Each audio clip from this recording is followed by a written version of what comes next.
Welcome to Special News Channel. The unstoppable progress of the Ukrainian armed forces continues, even though Russian President Vladimir Putin has shown his dark side to the whole world with the attacks he has carried out in recent days. The Russian army suffers heavy defeats in the northeastern, eastern and southern regions of Ukraine, and the recruits who came to the region with Putin's mobilization decision could not prevent this defeat. It is reported that Russian soldiers who have been in Ukraine for a long time, as well as most newly arrived Russian soldiers, surrendered to the Ukrainian armed forces en masse. Finally, it is stated that the Russians surrendered in masses before and after the operations carried out in the Kherson region. It is understood that more and more Russian soldiers are surrendering from the surrender line, which was put into use by Kiev last month and attracted great attention by Russian soldiers. The center of these surrenders began in Kharkiv, and the vast majority of Russian soldiers in the Kharkiv region surrendered. Then the Russian soldiers on the west coast of Donbass abandoned their troops, and finally, a serious rush of surrender has begun in Kherson.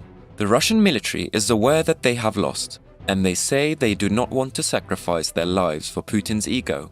It is estimated that, at this rate, the number of Russian soldiers who surrendered could soon rise to more than 20,000.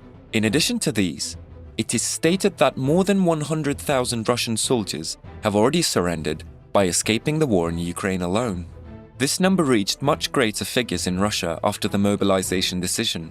About 800,000 Russian men left Russian borders after the mobilization order was issued. This meant that Putin lost a potential 800,000 Russian soldiers. When the figures are collected, it is understood that almost 1 million Russian soldiers fled the war, which could be a terrible power.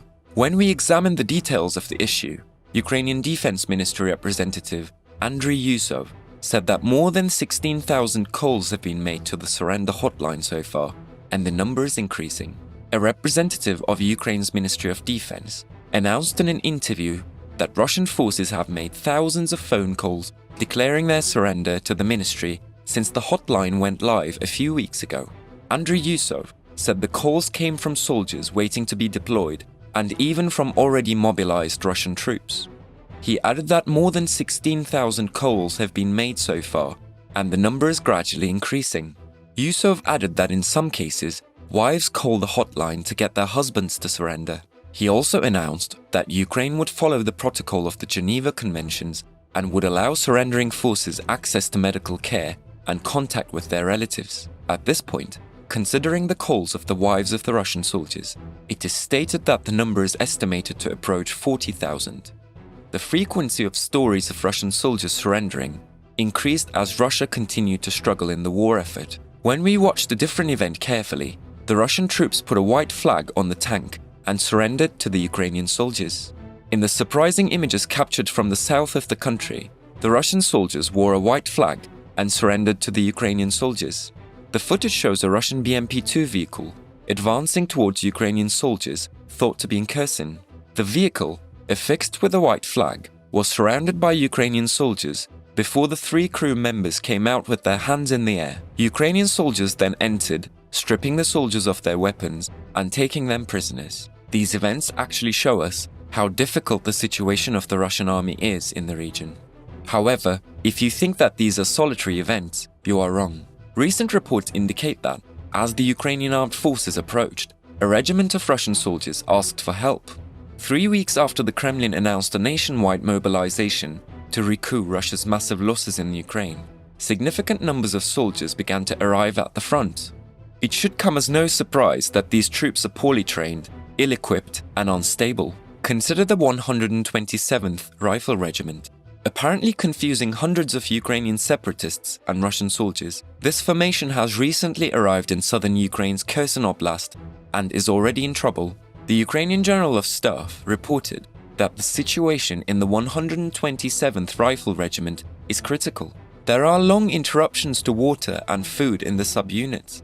Military personnel are, at best, equipped with old-fashioned protective equipment that has resulted in large numbers of casualties, he said. For months, the 127th Rifle Regiment has been a symbol of Russian dysfunction. The Kremlin rallied the troops in the spring, as Russian casualties in Ukraine likely exceeded 50,000 dead and wounded. Technically, the regiment belongs to the breakaway Donetsk People's Republic in eastern Ukraine. but the DPR regiments are fighting for the Russians under the banner of the Russian First Corps. Initially, the separatist soldiers who made up the 127th Rifle Regiment were an unhappy group. In June, one of the regiment's battalions posted a video on social media of its members complaining about their treatment and begging them to go home. Russian President Vladimir Putin remained indifferent to these calls. However, war experts reported that very similar calls were made by many regiments of the Russian army. The 127th Rifle Regiment could not go home. Instead, the regiment absorbed Russian soldiers and found themselves on the front line in Kherson Oblast. The separatist regiments were no match for the Ukrainians. This was an obvious fact, and even if Putin did not admit it, the soldiers in the region witnessed it firsthand. The 109th Rifle Regiment, the sister unit of the 127th unit, surrendered on the first day of the Ukrainian counterattack. The 127th Rifle Regiment apparently has not yet surrendered. However, Russia's biggest contribution to the plan of action in the south may be simply not to let go. The regiment is reportedly once again seeking clemency through its regular deputies to its chain of command. With the approach of winter, it is estimated that the Russian soldiers in the region will experience much more difficult conditions. Both sides are expected to suspend operations, but heavy snowfall and freezing temperatures could make it difficult for the under-equipped Russian army to regroup. High-ranking officials in the Biden administration said that Russia's military operations in Ukraine were undermined, as Ukraine's recent advances have undermined Moscow's hopes of seizing more territory in areas that President Vladimir Putin has historically tried to portray as part of Russia. He says he will pause until next year. The coming winter is expected to bring a slowdown in military advances on both sides, as officials say Moscow will continue to attack Ukrainian troops, bases, infrastructure, and the power grid. Having experienced a great setback in the war, the Kremlin announced that its forces had withdrawn from the strategic city of Kherson in the south of Ukraine and crossed the Dnieper River. US officials believe that Russia's decision to withdraw from the city was partly based on concerns that its troops would be shut down and their supplies cut off when winter began.